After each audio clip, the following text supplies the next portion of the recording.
How to build an igloo, a step-by-step guide. Building an igloo is not only a practical way of sheltering yourself from the harsh winter environment, but it's also a fun group activity to do with friends and family. In this video, we'll provide a step-by-step guide on how to build an igloo.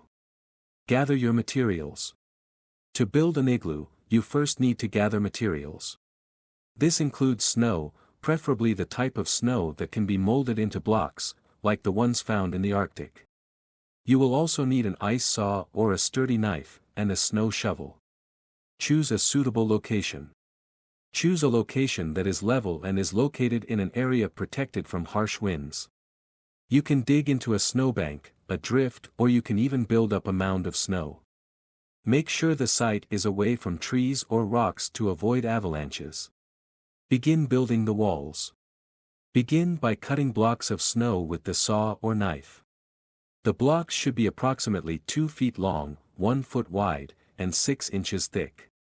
Once you have enough blocks, dig a circular trench, with a diameter of about 10 feet, using the snow shovel, and begin arranging the blocks around the circular trench, leaning them inwards. Make sure to alternate the placement of the blocks so that the seams don't align. Create a dome. As you are building your wall, start to arc the blocks to create a dome structure. The dome will need to rise at a slight angle. The dome's apex should be approximately 5 or 6 feet tall. Make sure that each row is no more than 4 blocks high, or it will be difficult to create a dome. Add a vent. Poke a small hole near the top of the igloo, using an ice saw or a knife, to create a vent. This will allow air to circulate and prevent the igloo from turning into an icebox. Building an igloo can be a fun activity for everyone.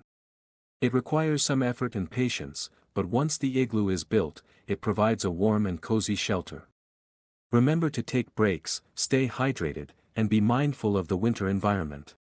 And always have fun.